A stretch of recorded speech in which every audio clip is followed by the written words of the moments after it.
ఆరాధించడం అనేది గొప్ప సౌభాగ్యం. ఇంటిలో ఆరాధన చేయడం అనేది మనము ప్రాక్టీస్ చేయాలి. ఇది ఏదో ఒక క్రియ, ఒక కార్యం కాదు, కానీ ఇది సౌభాగ్యం. కాబట్టి ఆరాధన చేయలేని వాళ్ళు మరి వచ్చే వారమైనా ప్రభువా నేను ఆరాధించడానికి నన్ను సిద్ధపరచాను, గంతులు వేసుకుంటూ వెళ్ళాలి, సంతోషంగా వెళ్ళాలి. మనము ప్రభుని ఆరాధించాం, ప్రభుని స్తుతించడానికి దేవుడు మన నోళ్ళను తెరిచాడు. అందుని బట్టి వందనాలు. మనం ఇప్పుడు ప్రభు బలలో పాల్గొనడానికి మనల్ని దేవుడు పిలుస్తూ ఉన్నాడు. ప్రభు మనల్ని పిలిచే దేవుడు, మనల్ని పేరు పెట్టి పిలిచే దేవుడు. దేవుడి యొక్క పిలుపులు అనేకమైనవి, అద్భుతమైనవి. అయితే ఈరోజు దేవుని వాక్యంలోంచి ఇంటి వాళ్ళను, ఇంటి వారిని ఎట్లా దేవుడు పిలుస్తాడు, ఎందుకు పిలుస్తాడు? దేవుడి యొక్క గృహంలో, దేవుని ఇంటిలో కుటుంబంగా కనబడడం అనేది చాలా శ్రేష్టమైన విషయం. కుటుంబం అంతా కనబడ్డ, నా కుటుంబం అంతా కూడా నీ సన్నిధిలో కనబడాలి అనే ఆశతో ఉండాలి మనం ఎప్పుడైనా. నా భార్య వస్తే భర్త, భర్త వస్తే భార్య, అట్లా కాకుండా కుటుంబం అంతా రావాలని ఆశ ఉండాలి. అట్లాంటి ప్రార్థన దేవుడు వింటాడు. కొంతమందికి రక్షణ లేదు, మారు మనసు లేదనుకోండి, ప్రార్థన చేయాలి, ప్రభువా నేను కుటుంబం అంతా వెళ్ళేటట్లు చేయ్యా అని అంటే దేవుడు తప్పక కుటుంబంలో కార్యం చేస్తాడు. నేను ఒక 2-3 వచనాలు చూపిస్తాను. దాని తర్వాత బల్ల కొరకైన సిద్ధపాటు కొరకై మనం వాక్యంలో ధ్యానించుకుందాం. అపోస్తల కార్యముల గ్రంథం 16వ అధ్యాయము 31వ వచనం. అపోస్తలుల కార్యముల గ్రంథము 16వ అధ్యాయము 31వ వచనం. మనం అందరం కలిసి చదువుదాం. మనం అందరం కలిసి చదవడానికి అందరూ తీయండి. యాక్ట్స్ 16:31. అందుకు వారు ప్రభువైన యేసునందు విశ్వాసం ఉంచుతారు, అప్పుడు నీవును నీ ఇంటి వారును రక్షణ పొందుదురని చెప్పి. తర్వాత ఇంకొక వచనము, ఆదికాండము 18వ అధ్యాయం. ఆదికాండము జెనసిస్ 18, ఆదికాండం 18వ అధ్యాయము 19వ వచనం. మనం అందరం కలిసి చదువుకుందాం. ఆదికాండం 18:19. ఎట్లనగా యెహోవా అబ్రాహామును గురించి చెప్పినది అతనికి కలుగజేయనట్లు తన తరువాత తన పిల్లలను తన ఇంటి వారును నీతి న్యాయములు జరిగించుచు యెహోవా మార్గమును గాయకొనుటకు అతడు వారికి ఆజ్ఞాపించినట్లు నేను అతన్ని ఎరిగి ఉన్నాను అనెను. దాని తర్వాత యెహోషువ గ్రంథం 24వ అధ్యాయం. జాషువా 24:15. యెహోషువ 24:15. యెహోవాను సేవించుట మీ దృష్టికి కీడని తోచిన ఎడల మీరు ఎవరిని సేవించదరో, నది అద్దరిని మీ పితరులు సేవించిన దేవతలను సేవించదరో, అమోరీల దేశమున మీరు నివసించుచున్నారే వారి దేవతలను సేవించదరో, నేడు మీరు కోరుకొనుడి, మీరెవరిని సేవింప కోరుకొనినను నేనును నా ఇంటి వారు యెహోవాను సేవించదము అనిను. ప్రార్థన చేసుకుంటాం. ప్రేమ తండ్రి, నీకు వందనాలు. జీవం కలిగిన దేవుడవు, జీవాధిపతి నేను ప్రభువా ఆరాధించడానికై మా అందరికీ మీరు మా నోళ్ళను తెరిచారు, మా హృదయాలను తెరిచారు. అందుని బట్టి వందనాలు. ఇప్పుడు బలలో పాల్గొనడానికై మమ్మల్ని సిద్ధపరిచే దేవుడవు అయినా మీరు మాతో మాట్లాడండి, మమ్మల్ని సిద్ధపరచండి. బలలో యోగ్యంగా పాల్గొనడానికి మాలో ఏ తప్పిదము, ఏ పరిస్థితులు, ఏ లోటుపాట్లు అడ్డు రాకుండా అయ్యా నీవే మమ్మల్ని సిద్ధపరిచి సరిచేసి మమ్మల్ని మేము పరీక్షించుకొని, పరిశీలించుకొని, పరిశోధించుకొని, చక్కబరుచుకొని బలలో పాల్గొనడానికి కృప చూపిస్తున్నామని యేసుక్రీస్తు నామములో ప్రార్థిస్తున్నాం తండ్రి, ఆమేన్. మనము 3 వచనాలు చూసుకున్నాం. 3 వచనాలలో ఒక కామన్ మాట ఉంది. ఏంటది?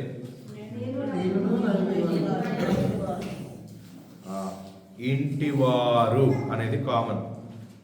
ఇంటివారు, హౌస్ హోల్డ్ అని. దేవుడు హౌస్ హోల్డ్ కవనెంట్ లేక ఇంటి వారితో నిబంధన చేసేవాడు. కొన్ని నిబంధనలు చెప్పండి, ఇంటి వారితో చేసిన నిబంధనలు. ఫస్ట్ అంటే ఒక ఇంటిని దేవుడు రక్షించాడు, వారితో నిబంధన. నోవహు కుటుంబంతో దేవుడు నిబంధన చేశాడు. అబ్రహాము కుటుంబంతో దేవుడు నిబంధన చేశాడు. యెహోషువ జీవితంలో కూడా దేవుడు మరి తన ఇంటి వారిని పురికొల్పాడు, ఇంటివారు సేవించాడు. నేను మొన్న సియోను ప్రార్థన మందిరికి వెళ్ళినప్పుడు వాళ్ళ యొక్క మోటో కార్డులో ఈ 3 వచనాలు ఉన్నాయి అన్నమాట. వాళ్ళు నన్ను పిలిచినప్పుడు అన్న దీని మీద నేను షేర్ చేసుకోవాలని చెప్పారు. అయితే నేను వాటి కొరకు సిద్ధపడిన విషయాలు నిజంగా నాకు కూడా చాలా కనువిప్పు కలిగించినాయి. ఇక్కడ 3 వచనాలలో ఒక మంచి లింక్ ఉంది, అద్భుతమైన ఒక కనెక్షన్ ఉంది. ఇంటివారు అనే విషయం. అపోస్తలుల కార్యముల గ్రంథం 16వ అధ్యాయంలో 31వ వచనంలో, అందుకు వారు ప్రభు అయిన యేసునందు విశ్వాసం ఉంచుము, అప్పుడు నీవును నీ ఇంటి వారును రక్షణ పొందుదురని చెప్పారు అన్నారు అనేను అని 3 వచనాల్లో ఉంది. ఏంటి ఈ సందర్భం? ఏంటి? ఎప్పుడైనా వాక్యాన్ని సందర్భంలోంచి చూసుకోవాలి, కాంటెక్స్ట్లోంచి చూసుకోవాలి టెక్స్ట్ని. ఈ సందర్భం ఏమిటి, ఈ బ్యాక్గ్రౌండ్ ఏమిటి అనేది ఆలోచిస్తే 16వ అధ్యాయము పౌలు ఇక్కడ చూస్తే ఫిలిప్పీ పట్టణంలో ఒక స్త్రీ ఉంది, దైవ భక్తి గల ఒక లూదియా అనే స్త్రీ ఉంది. ఆ స్త్రీ ప్రభువు ఆమె హృదయాన్ని తెరిచాడు. ఎందుకు అంటే పౌలు శీలలు అక్కడ దేవుని సువార్త ప్రకటిస్తూ ఉన్నప్పుడు అక్కడ ఆ లూదియా అనే స్త్రీ, దైవభక్తి గల స్త్రీ వినుచుండెను, ఆ ప్రార్థన వినుచుండెను, అక్కడ వాళ్ళు చేసే ప్రార్థన. మీరు కావాలంటే చూడండి 16వ అధ్యాయం 11వ వచనం నుంచి, కాబట్టి మేము త్రోయను విడిచి ఓడ ఎక్కి తిన్నగా సముద్రకేకును మరునాడు నేపొలికిని అక్కడ నుండి ఫిలిప్పీకిని వచ్చింది.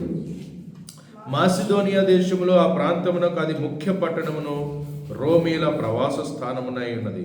మేము కొన్ని దినములు ఆ పట్టణంలో ఉంటమే. విశ్రాంతి దినమున గవిని దాటి నదీ తీరమున ప్రార్థన జరుగును అనుకుని అక్కడికి వచ్చి కూర్చుండి కూడి వచ్చిన స్త్రీలతో మాట్లాడుచుంటుమి. అప్పుడు లూదియాయను దైవభక్తి గల యొక్క స్త్రీ ఉండెను. ఎట్లాంటి స్త్రీమే? దైవభక్తి కలిగిన లూదియా అనే ఒక స్త్రీ ఉంది. ఆమె ఓదా రంగు పొడిని అమ్మే తుయతేరా పట్టణస్తురాలు. ఓదా రంగుని అమ్ముతుందంట ఆమె పని. రంగులు అమ్మే పని ఆ రోజుల్లో చాలా ప్రాముఖ్యమైనది అనమాట. ఈ రోజుల్లో రంగులు చాలా ఈజీగా దొరుకుతున్నాయి, కానీ ఆ రోజుల్లో రంగులు తయారు చేసి అమ్మేవారు. ఊదా రంగు, ఆ రంగు పొడిని అమ్మే తుయతేరా పట్టణస్తురాలు ఆమె. ఇప్పుడు ఎక్కడుంది ఆమె? ఫిలిప్పీ ఆ పట్టణంలో నదీ తీరంలో ఉంది. ప్రభు ఆమె హృదయం తెరిచాడు.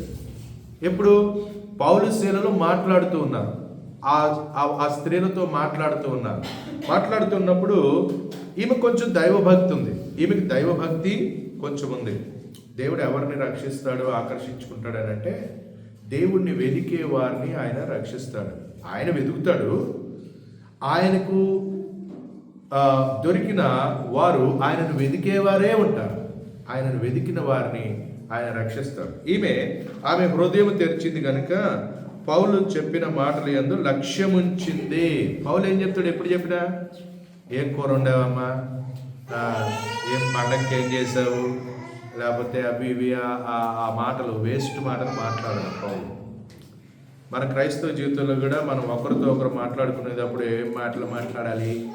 క్రీస్తుని కేంద్రంగా పెట్టుకుని మాట్లాడాలి. గుర్తుపెట్టుకోండి. పౌలు గారు అక్కడ కూర్చుని మాట్లాడుతున్నప్పుడు ప్రార్థన జరగట్లే. ప్రార్థన జరుగును అనుకొని అక్కడికి వెళుతూ ఉన్నారు. వెళ్ళి అక్కడ నదీ తీరంలో స్త్రీలు కూర్చున్నప్పుడు వాళ్ళతో జాగ్రత్తగా మాట్లాడుతున్నప్పుడు ఈమె హృదయము తెరవబడింది. పౌలు మాటల యందు లక్ష్యం ఉంచింది. ఆమెయు ఆమె ఇంటి వారును బాప్తిస్మం పొందినప్పుడు, అంటే ఇప్పుడు వెంటనే జరిగింది అంటే సువార్త చెప్పాడు, హృదయం తెరవబడింది, తన జీవితం తనకు తెలిసింది, ప్రభుని అంగీకరించింది. ఆమెను ఆమె ఇంటి వారును, ఇది చాలా ప్రాముఖ్యమే అమ్మ, జాగ్రత్తగా గమనించండి.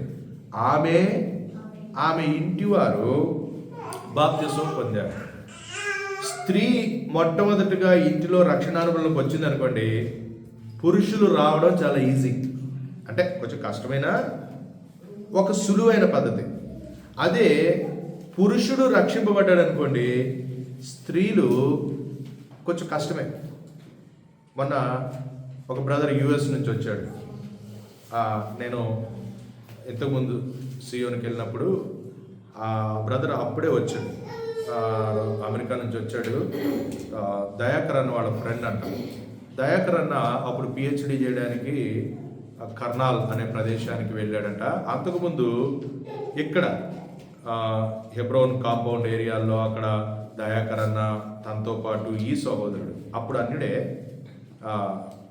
వాళ్ళంతా కూడా ఫ్రెండ్స్ లాగా తిరిగేవాళ్ళంట. అయితే తను కర్నాల్ వెళ్ళి 3 సంవత్సరాలు పిహెచ్డి చేశాడు. దయాకర్ అన్న అగ్రికల్చర్ దాంట్లో. ఈ 3 సంవత్సరాలు దయాకర్ అన్న జీవితం మారిపోయిందంట. దయాకర్ అన్న జీవితం మారిపోయి ఆయన సైంటిస్ట్గా రిటైర్ అయ్యారు. మొన్న సైంటిస్ట్ ఆయన సిఇఓగా రిటైర్ అయ్యాడు మన ఇండియన్ ఇన్స్టిట్యూట్ ఆఫ్ మిల్లెట్స్ రీసెర్చ్లో, చాలా ఉన్నతమైన పదవిలో. అయితే అన్న ఆ సమయంలో అక్కడి నుంచి వచ్చిన తర్వాత మళ్ళీ తన పాత ఫ్రెండ్స్ తోటి ఇక్కడ హైదరాబాద్లో కలిసినప్పుడు తన జీవితం మారిపోయిన పరిస్థితి వీళ్ళు గమనిస్తున్నారు. అంతకుముందు ఉన్నట్టు లేడు అన్న, తన జీవితంలో మార్పు వచ్చింది. అంటే అంతకుముందు కొంచెం భక్తిగానే ఉండేవాడు, కానీ ఇంత లోతైన అనుభవంలో లేడు. ఇప్పుడు రక్షణ అనుభవంలోకి వచ్చాడు. వీళ్ళందరిలో ముఖ్యంగా ఈ అజయ్ అనే బ్రదరు, ఆయన అన్యుడే. అయితే ఆయన గమనిస్తూ వచ్చాడంట, ఏంటి ఈయనలో తేడా వచ్చింది, ఈయనలో ఏంటి ఇట్లా తేడా వచ్చింది అని అడుగుతూ ఉన్నప్పుడు అప్పుడు సువార్త చెప్పాడట దయాకర్ అన్న. సువార్త చెప్పినప్పుడు తన జీవితంలో ఆ బ్రదరు బ్రాహ్మణ్, ఆ బ్రదరు ఆ జీవితం కార్యము జరుగుతూ వచ్చింది. తన కుటుంబంలో తను ప్రత్యేకింపబడ్డాడు, వేరు చేయబడ్డాడు, ప్రభుని తెలుసుకున్నాడు. తన జీవితం మారిన తర్వాత మెల్లగా సహవాసంలోకి వెళ్ళడం మొదలుపెట్టాడు. తన తర్వాత తను చదువుకున్నాడు, తను కూడా ఉన్నతమైన స్థితిలో. అయితే తను ఒక్కడే మారాడు. ఇప్పటికీ తన తల్లిదండ్రులు ఇంకా మారలే. తనకు పెళ్లి చేశారు, ఆ సహోదరి కూడా అన్యురాలే, ఆమె కూడా ఇంకా మారలే. ఎన్ని సంవత్సరాలు అయిపోయింది? దాదాపు 30 సంవత్సరాలు అయిపోయింది. 35, 40 సంవత్సరాలు దాటిపోయింది. సహోదరుడు వచ్చి కూర్చుని ఆ రోజు మాట్లాడుతున్నాడు, అన్నతో నా సహవాసం చాలా అద్భుతమైనది. అన్న నన్ను ప్రభులోనికి నడిపించాడు. అన్న నన్ను ప్రభు ప్రేమేమిటో తెలియజేశాడు. ఇప్పుడు నేను ప్రభుతో ఉన్నాను, జీవముగల దేవుడితో ఉన్నాను, కానీ నా ఇంట్లో వాళ్ళు ఇంకా కూడా రక్షణ పొందలేదు. అంటే ఒక సహోదరుడు రక్షింపబడితే, లేకపోతే ఒక పురుషుడు రక్షింపబడితే కుటుంబం రక్షింపబడడం అనేది కొంచెం కష్టమే. కొంచెం నేను చెప్పేది ఆలోచించండి.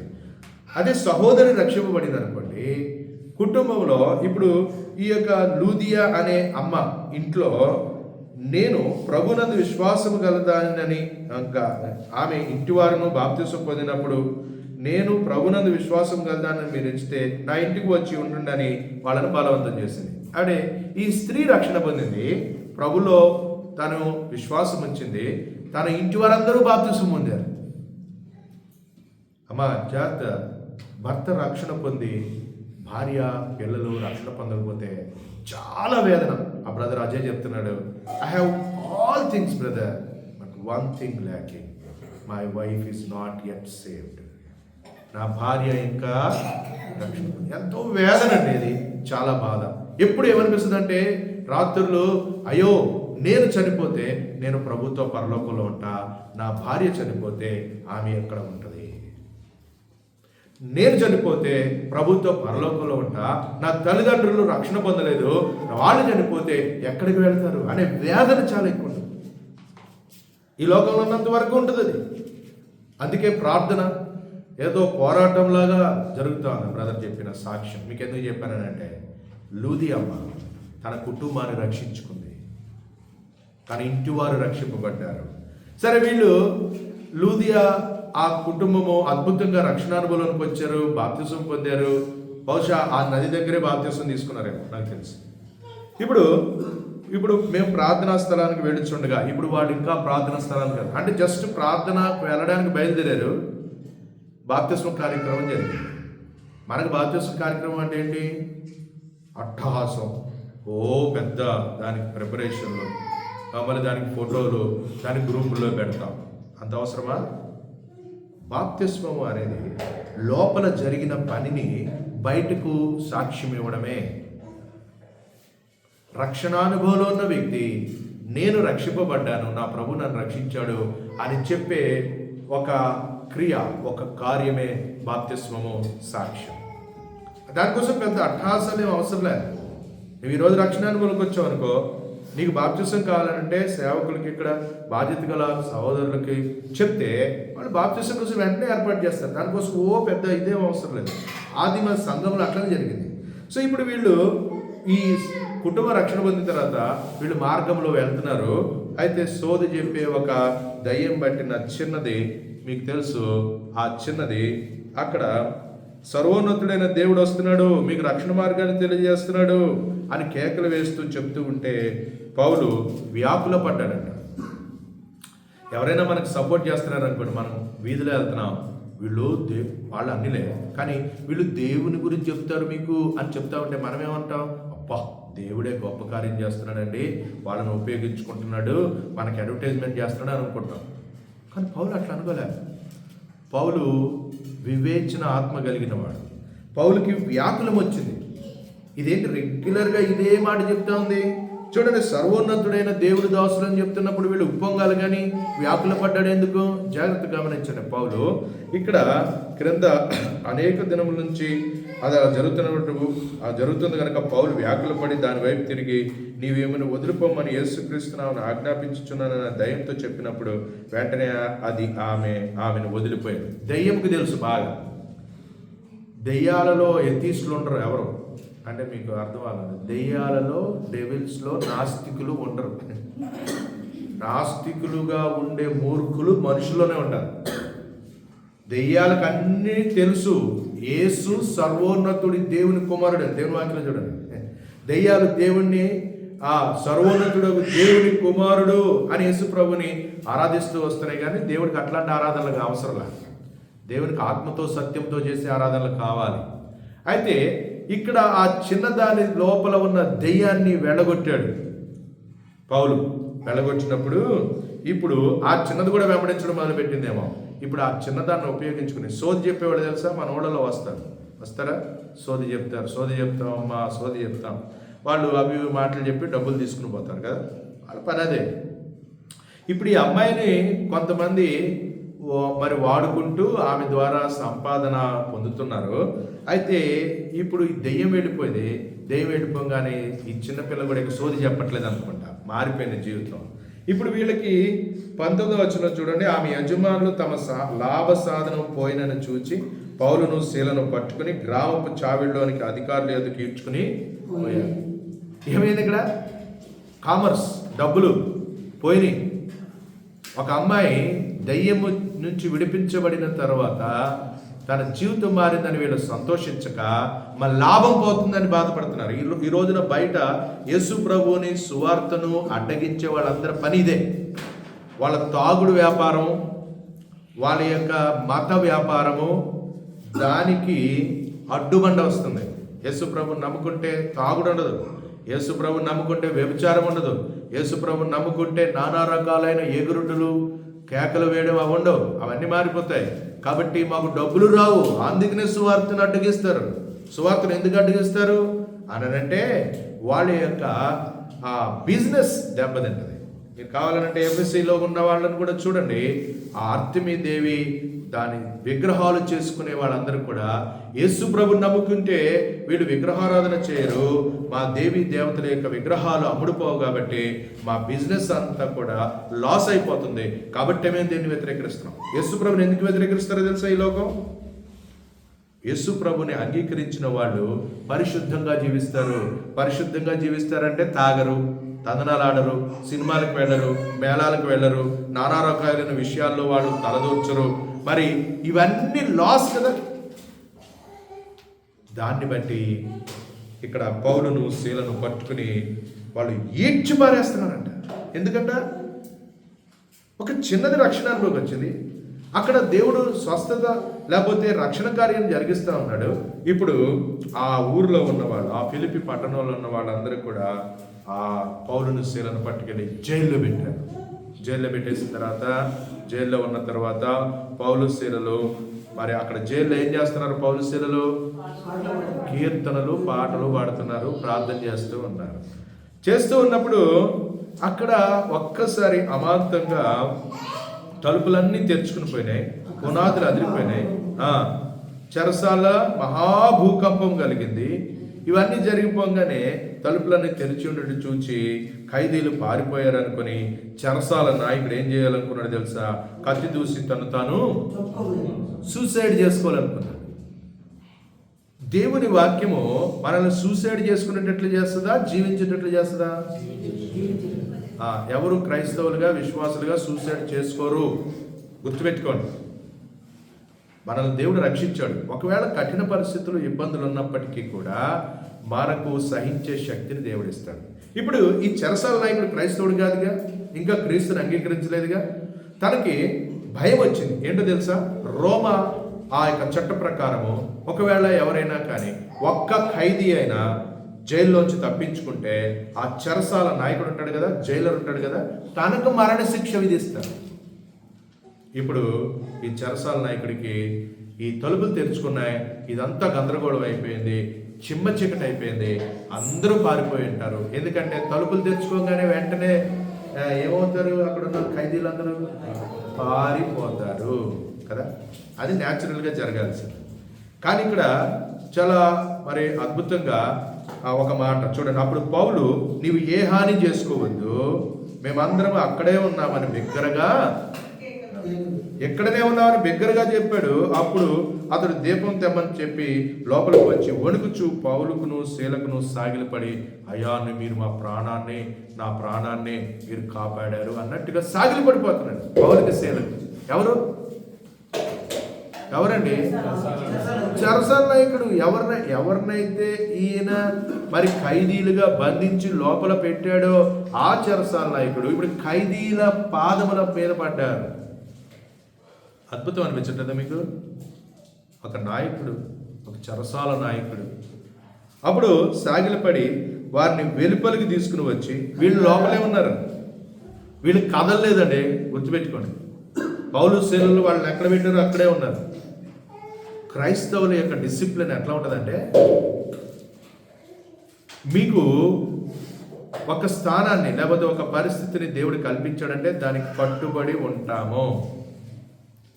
సడన్గా జరిగిన దాన్ని బట్టి మమ్మల్ని దేవుడు కనికరించాడు, మనం పారిపోతామని పారిపోలేదు. వాళ్ళ నిష్ఠ, వాళ్ళ డిసిప్లిన్, వాళ్ళ క్రమశిక్షణ అట్లాంటిది. మనకు వచ్చే అవకాశాలన్నింటినీ దేవుడే ఇచ్చాడు అని చాలాసార్లు 90% దెయ్యం ఇస్తుంది మనకు. గుర్తుపెట్టుకోండి, మనకు వచ్చే అవకాశాలు చాలాసార్లు అది దేవుడు ఇచ్చాడనంటే దాంట్లో నిత్య సమాధానం ఉంటుంది, మనం ఎంతో నెమ్మది, మనస్సాక్షి ఇవన్నీ ఉంటాయి. సరే, ఇప్పుడు ఈ పౌలు శీలలు వాళ్ళని బయటికి తీసుకుని వచ్చి, అయ్యలారా, పాయింట్కి వచ్చేసాడు ఇక, అయ్యలారా, రక్షణ పొందడానికి నేనేం చేయాలి? ఎందుకంటే వీళ్ళు రక్షణ్య పాటలు పాడుతున్నారు, రాత్రి కీర్తనలు పాడుతున్నారు. 118వ కీర్తన 8వ వచనం చదవండి. 118వ కీర్తన 8. Psalm 118:18.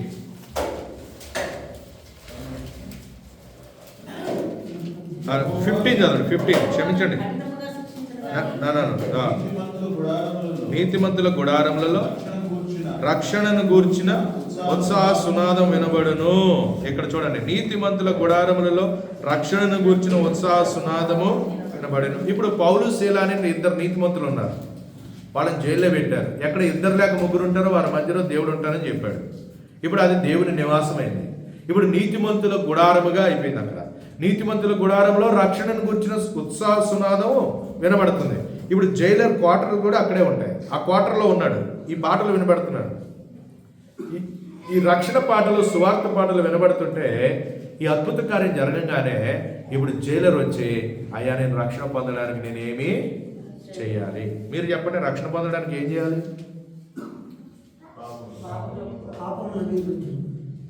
Yes, okay. కాదు, ఇంకేమైనా చేయాలా? బళ్ళు అర్పించడం, లేకపోతే కొండలు ఎక్కడం, గుట్టలు ఎక్కడం, ఏమైనా చేయాలా? ఇక్కడ వాళ్ళు అదే ఆన్సర్ చెప్తున్నారు. ఏమంటున్నారు? నేను రక్షణ పొందడానికి ఏం చేయాలనంటే, ఒక 10 లక్షలు తీసుకురా, పళ్ళెంలో పెట్టు, పూలు పెట్టు, కొబ్బరికాయ పెట్టు, మరి అవన్నీ చేసి మా కాళ్ళ మీద పడు, అప్పుడు మీకు రక్షణ వస్తుందని మీరు చెప్పొచ్చు. బయట చెప్తున్నారు కదా, బయట మత బిజినెస్ చేసేవాళ్ళు చెప్తున్నారు కదా. ఈ నీతిమంతులు చెప్పే మాట వినండి. అందుకు వారు ప్రభు అయిన యేసునందు విశ్వాసం ఉంచు, అప్పుడు నీవును నీ ఇంటి వారు రక్షణ పొందుదురు. ఎవరి యందు విశ్వాసం ఉంచాలా?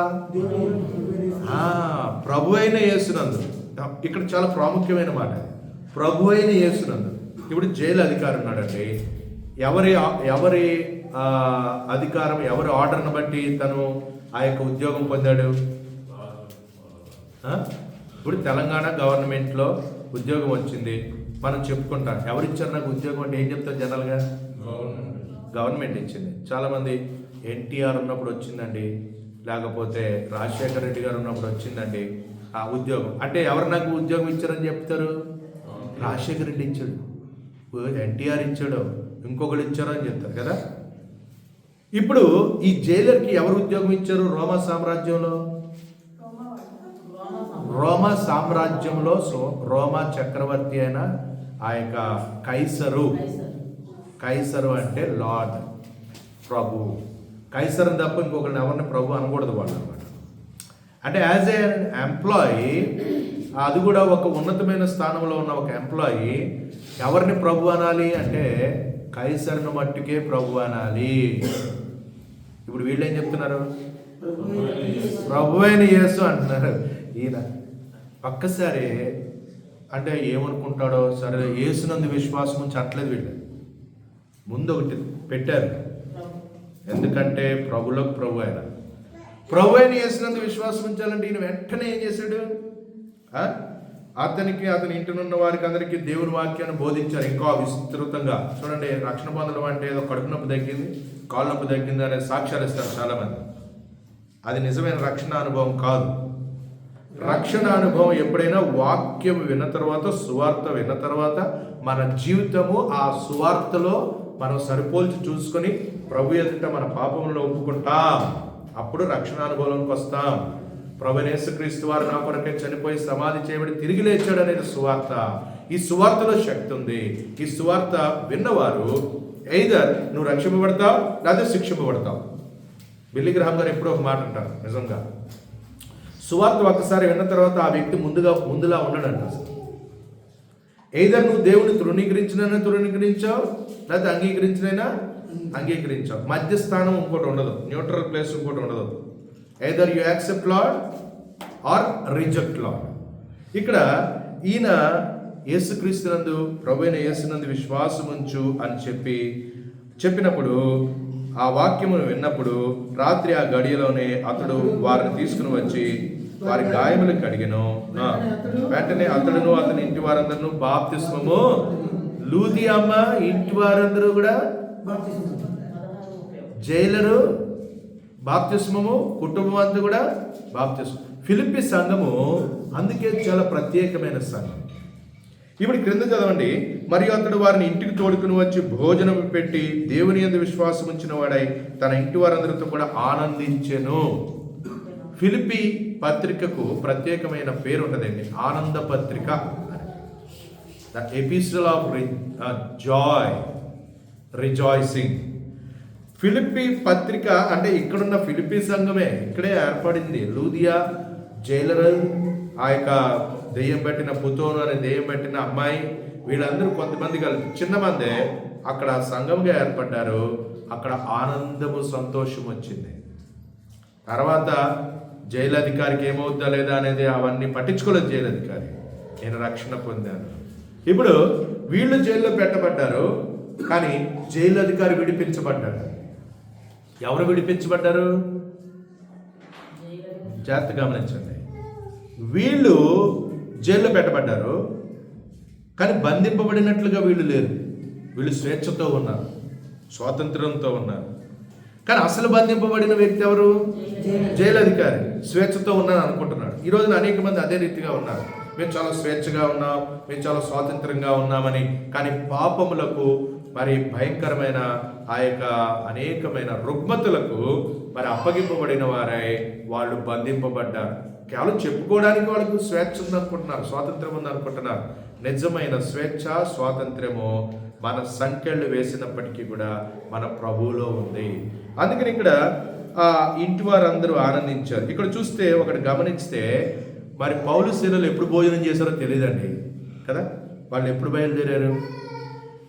పాపం లూదియా ఇంటికి వెళ్ళమని రమ్మని చెప్తే వాళ్ళు లూదియా ఇంటికి వెళ్తున్నారు. ఇంకా వాళ్ళ ఇంటికి వెళ్ళలేదు. ఇంకా లూదియా అమ్మ ఇంటికి వెళ్ళలేదు. ఇంకా భోజనం చేయలేదు. ఎంతసేపు అయిందో? రాత్రి అంతా అక్కడే పెట్టబడ్డారు. మధ్యరాత్రిలో ఇది జరుగుతుంది. ఆకలితో ఉన్నారేమో కదా. ఈయన ఏం చేశాడు? భోజనము పెట్టాడు, గాయములు కడిగాడు, భోజనం పెట్టాడు. ఇప్పుడు ఈయన మంచి సేవకుడిగా అయిపోయాడు కదా. ఒక అధికారి ఒక సేవకుడిగా సంఘాలలో నేను గొప్ప అధికారిని, నేను ఇది అనేది ఉండదు. హెబ్రోన్లో చాలాసార్లు నేను గమనించా, అక్కడ యూత్ మీటింగ్ జరుగుతున్న 10,000 మంది 12,000 మంది పిల్లలు, 5,000-6,000 మంది పిల్లలు యవనస్తులు వచ్చి అక్కడ జరుగుతున్న మీటింగ్స్లో, ఇంకా పాతకాలంలో అయితే ఆ హోలీ కాన్వికేషన్స్ జరుగుతున్న సమయంలో అక్కడ వార్డ్ అండ్ వాచ్ డ్యూటీలు చేసేవారు. వార్డ్ అండ్ వాచ్ డ్యూటీలు అంటే అక్కడక్కడ బ్రదర్స్ని కొంతమందిని చూసుకోవడానికి, జాగ్రత్తగా ఏమీ జరగకుండా అంతా డిసిప్లిన్గా ఉండడానికి చూసుకోవడానికి వార్డ్ అండ్ వాచ్ డ్యూటీలు వేసినప్పుడు నేను కూడా అప్పుడప్పుడు డ్యూటీలు చేసేవాడిని. 1-2 సార్లు మట్టికే నాకు ఛాన్స్ వచ్చింది. డ్యూటీ చేసినప్పుడు అక్కడ ఎవరైనా 2 బ్రదర్స్ని వేస్తారు. ఆ పక్క బ్రదర్ తోటి డ్యూటీ అంతా అయిపోయిన తర్వాత వెళ్ళిపోతున్నప్పుడు చాలా మంచి సమయం కలుగున్నా మీరు ఎక్కడ ఏం చేస్తారంటే, ఏదైనా గవర్నమెంట్ డ్యూటీ జాబ్ అన్నారు. అంటే ఎట్లా ఏది అని అంటే, నన్ను డిప్యూటీ కమిషనర్ అన్నారు. ఏంటంట డిప్యూటీ కమిషనర్ అని చెప్పి. సో నేను ఎంత అక్కడ ఊడ్చేవాడు, తుడిచేవాడు. ఏం పెద్ద నీ గొప్పతనం దేవుని ముందు. రాజశేఖర రెడ్డి గారు కూడా వచ్చి వెనకాల కూర్చుని ప్రార్థించుకునేది. దేవుని ఇంటిలో ఈ తేడా తారతమ్యాలు ఉండవు. అధికారి వీళ్ళకి సేవ చేస్తున్నాడు, భోజనం పెట్టాడు. ఇక్కడ చూస్తే ఒక గమనిస్తే యూనియన్ అండ్ కమ్యూనియన్. కమ్యూనియన్ అంటే దేవుని బల్ల, భోజనము. ఇంటివారు రక్షణ పొందినప్పుడు సంతోషముతో వారికి భోజనం పెట్టినప్పుడు మనకు అర్థమయ్యేది ఏంటంటే దేవుని ప్రేమను బట్టి వాళ్ళ సహవాసం కలిగి ఉన్నారు. మనం కూడా అట్లా కలిగి ఉండాలి. మనకేదో పంచభక్ష పరిమాణాలు అవసరం లేదు. మన ఇంట్లో ఉన్నది ఏదైనా కలిసి మనము భోజనం చేయడానికి ఒకరినొకరు పీల్చుకోవాలండి. అలా పీల్చుకుంటే మంచిది. కాకపోతే టైం దొరకదు, దూరంగా ఉన్నాం, ఇవన్నిటిని బట్టి మనకు అవ్వట్లేదు. కానీ ఎప్పుడైనా టైం దొరకదు అనేది పక్కన పెట్టి మనం ఒకరొకరు పీల్చుకోవడం మంచిది. వీళ్ళు ఇక్కడ కమ్యూనియన్ కలిగి ఉన్నారు. కాబట్టి ఇక్కడ చూస్తే ఫస్ట్ సేవ్డ్ హౌస్ హోల్డ్. నేను 3 విషయాలు చెప్పాలి, కానీ ఒక విషయానికే. ఇక్కడ ఇంటి వారందరూ రక్షణ పొందారు. ప్రభు అయిన యేసు క్రీస్తునందు విశ్వాసం ఉంచితే కుటుంబాలు రక్షణ పొందుతాయి, జీవితాలు మార్చబడతాయి. ఇది మతం కాదు, ఇది సత్యము. అప్పుడు వారిలో ఆనందం వస్తుంది. అంతవరకు ఆనందం లేదేమో. ఫిలిప్పీ పట్టణంలో ఉన్న జైలు అధికారికి అన్ని ఉన్నప్పటికీ ఆనందం లేదేమో. లూదియమ్మకు ఆనందం లేదేమో. పూతోను అని దెయ్యం పెట్టిన ఆ అమ్మాయికి ఆనందం లేదేమో. ఆనందాన్ని ఇచ్చారు దేవుడు. నీవు, నీ కుటుంబం నేను, నా కుటుంబం రక్షణ పొందినదా? ఇంకా మన కుటుంబాల్లో చాలామంది రక్షణ పొందలే. మారు మనసు అనుభవంలోకి రాలేదు, పాపక్షమాపణ అనుభవంలోకి రాలేదు. ఇంకా యేసుక్రీస్తు ప్రభుని ఫారిన్ దేవుడని, ఇంకా యేసుక్రీస్తు ప్రభు ఇది మనకు సంబంధించిన వాడు కాదని అన్నట్టుగా మాట్లాడుతున్నారు. ఈ లోకంలో అట్లాంటి మాటలు చాలా నెరేటివ్ సెట్ చేశారనమాట. బయట అలాంటిది మరి ఏర్పాటు చేశారు. ఎవరైనా యేసుక్రీస్తు ప్రభు అని అంటారు, వినరు. జీవితాలను మార్చేదేవాడు. నేను భారతీయుడిని, కానీ నేను క్రైస్తవుని, నేను క్రీస్తున్నాను. ఈ లోకంలో జీవించే వరకు నేను భారతీయుడే. లోకం విడిచిపెట్టిన తర్వాత నేను పరలోకవాసిగా వెళ్తాను. అందుకని ఇక్కడ రక్షింపబడిన కుటుంబం అనేది చాలా ప్రాముఖ్యం. నీ కుటుంబం ఇంకా రక్షణ పొందలేదనుకో, నీ కుటుంబంలో ఇంకా మారు మనసు కార్యము జరగలేదనుకో, అది మొట్టమొదటిగా చేసుకోవాలి. దీపం వెలిగించాలి. అమ్మా అక్కడ ఏం చేస్తాడు ఆయన? దీపము వెలిగించి వారిని బయటికి తీసుకొచ్చి ఆ విషయం అడిగించాడు. నీ జీవితంలో వెలుగు దేవుని వాక్యము, నీ జీవితంలో దీపము దేవుని వాక్యము. నీ కుటుంబంలో రక్షణ లేదంటే ఈరోజు నా బలలో పాల్గొనేటప్పుడు, ఒకవేళ నా భార్య రక్షణ పొందింది, భర్తగా నేను దూరంగా ఉన్నాను, అయ్యో ప్రభువా నన్ను కూడా అంగీకరించు అని భర్త అంగీకరించాలి. ప్రభుని అంగీకరించి ఈ కమ్యూనియన్లో భోజనం చేసినప్పుడు వాళ్ళందరూ కూడా భోజనం పెట్టినప్పుడు కుటుంబం అంతా దగ్గర ఉండొచ్చు కదా, వాళ్ళందరూ సంతోషంగా. ఈరోజు మాకు ఆనందం వచ్చింది. రక్షణ పొందిన ఆనందం మీకు తెలుసా ఎట్లా ఉండదో? ఒక ఉదాహరణ చెప్తాను నేను. గోరఖ్పూర్లో ఉన్నప్పుడు, గోరఖ్పూర్ అనే ప్రదేశంలో మేము 6 సంవత్సరాలు ఉన్నాం. అక్కడ ఉన్నప్పుడు బయటికి వెళ్ళి కొంచెం సువార్త చేసేవాళ్ళం. సువార్త చేస్తూ ఉన్నప్పుడు పత్రికలు పంచుతూ ఉన్నప్పుడు ఒక సహోదరి నేపాలీ సిస్టర్ వచ్చింది. నేపాలీ ఒక చిన్న పిల్లోడు వెళ్ళి ఆ సహోదరిని తీసుకొచ్చాడు. ఇక్కడ కొంతమంది ఎల్షద్దాయ్ వాళ్ళు వచ్చారు అని. ఎల్షద్దాయ్ అంటే కాలింపాంగ్లో హెబ్రోన్ వాళ్ళని ఎల్షద్దాయ్ వాళ్ళు అంటారు, నేపాల్. అయితే ఆ సహోదరి వచ్చి జేమస్కి అన్నది. దాని తర్వాత ఆప్ ఎల్షద్దాయ్కే హే అన్నది. అప్పుడు నేను అవును అన్నాను. అప్పుడు సిస్టర్ అంది, ఇన్ని సంవత్సరాల నుంచి నేను వెతుకుతున్నాను, నాకు ఎవరో దొరకలేదండి. అంటే అవునమ్మా మీరెట్లా అంటే, నేను కాఠ్మండూలో సియోనులో నేను ప్రభుని అంగీకరించి అక్కడ బాప్తిసం తీసుకున్నాను. తర్వాత ఇక్కడికి వచ్చాను. నా ఇంట్లో ఎవరూ రక్షణ పొందలేదు. నేను ఒక్కదాన్నే ప్రభుని మరి వెంబడిస్తున్నాను. ఇక్కడ నాకు సహవాసం దొరకలేదని చెప్పింది. ఓహో అట్లనా అంటే ఇంటికి రండి అని తీసుకుపోయింది. ఇంట్లోకి వెళ్ళాం, కూర్చున్నాం. అక్కడ వాళ్ళ బాడుగు లాగా ఉంటుంది అంత, ఆ బాడాలు లాగా ఉంటాయి. అక్కడ ఒక్కొక్క రూము అట్లా ఉంటుంది. కూర్చున్నాం. వెంటనే వెళ్ళింది ఆమె, స్నాక్స్ అవి తీసుకొచ్చేసింది. కూర్చుని సంతోషంగా ఆనందంగా మరి ఆ రోజు కన్నీళ్ళు పెట్టుకుంది. నాకు ప్రభు మిమ్మల్ని నడిపించాడు అని కొన్ని మాటలు మాట్లాడి, కొన్ని పాటలు ఆమె పాడించుకుంది. దాని తర్వాత ప్రార్థన చేసి వెళ్ళిపోయాం. దాని తర్వాత అన్నది, అన్న మా దగ్గరికి శనివారం వచ్చి గృహకూడికి పెట్టండి అన్న. అక్కడ చాలా కుటుంబాలు ఉన్నాయి, ఒక 10-15 కుటుంబాలు ఉంటాయి. అయితే శనివారం అక్కడికి వెళ్ళేవాడు. వెళ్ళినప్పుడు ఈ సహోదరి ఏం చేసేది అని అంటే, అక్కడున్న వాళ్ళందరినీ తన ఫ్రెండ్స్ని తీసుకొచ్చి కూర్చోబెట్టి దేవుని వాక్యం వినిపించి, తనకి తోచింది ఏదో చిన్న జాబ్ చేసుకునేది, ఆ స్నాక్స్ తీసుకొచ్చి పెట్టేది. సంతోషంగా ఒక గంటన్నర. దాని తర్వాత ఆదివారం ఆరాధనకు వచ్చేది మా దగ్గర.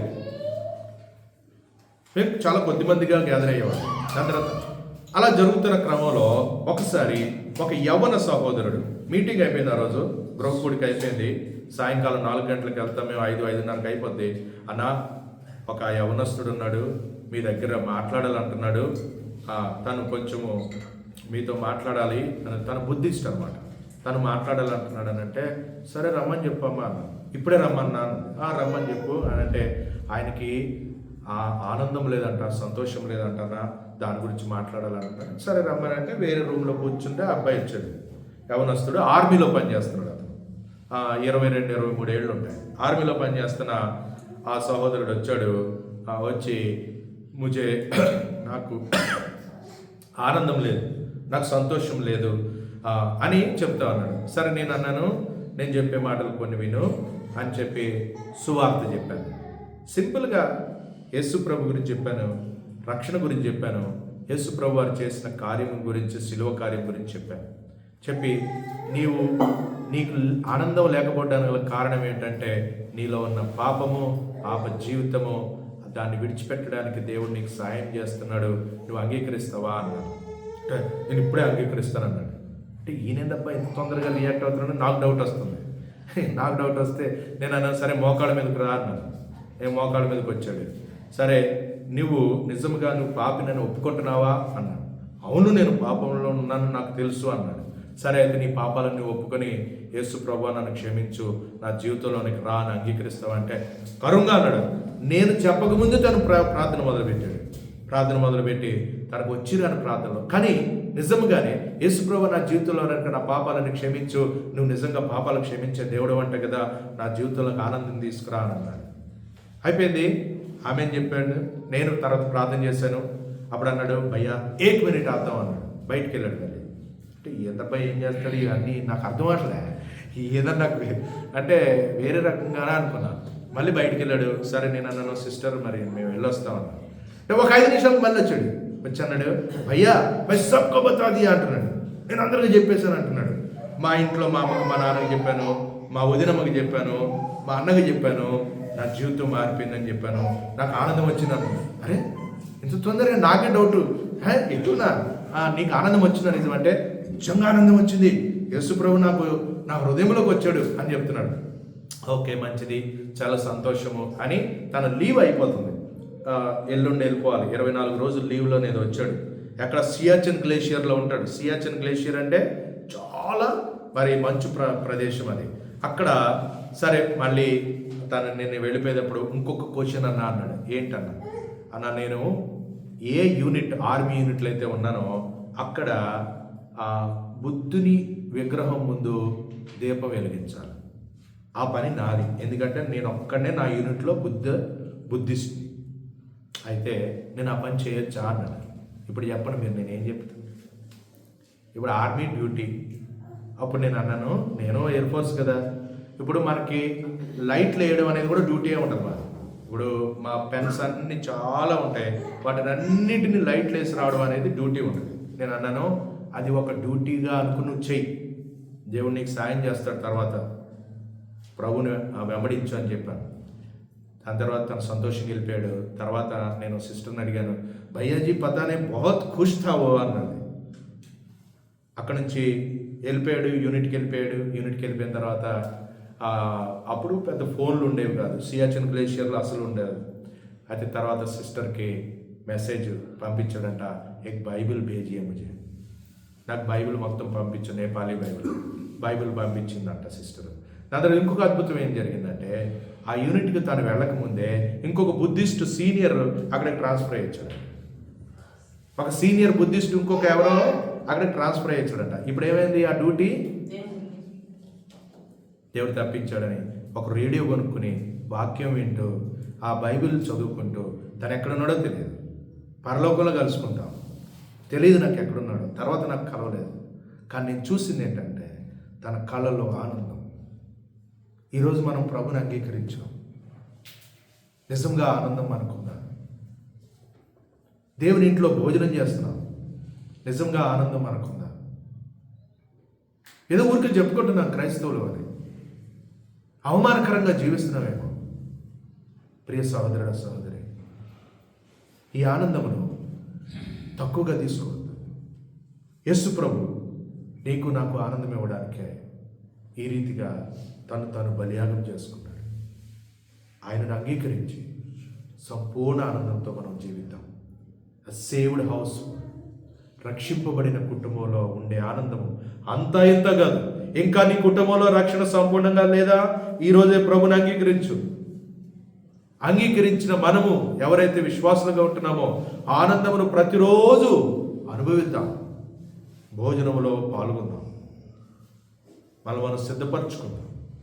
పాపాలు క్షమించబడి రక్షింపబడిన ప్రజలకే ఈ యొక్క బలలో పాల్గొనే యొక్క అవకాశం.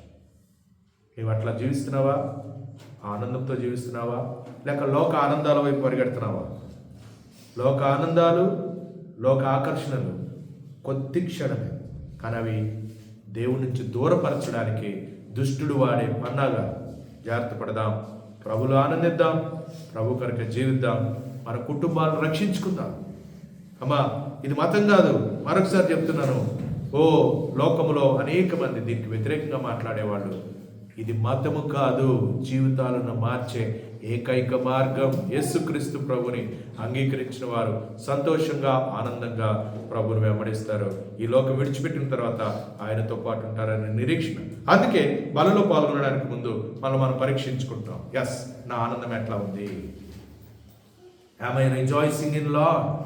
నేను ప్రభులో ఆనందిస్తున్నానా, లేక లోకం వైపే చూస్తున్నానా? మనం పరీక్షించుకుందాం. భోజనం బలలో పాల్గొందాం. మనం పరిశోధించుకుందాం, సరి చేసుకుందాం, సిద్ధపరచుకుందాం. ప్రభువే మనకు సహాయం చేయాలి. రండి, మనం బలలో పాల్గొందాం. బల్ల పరిచర్య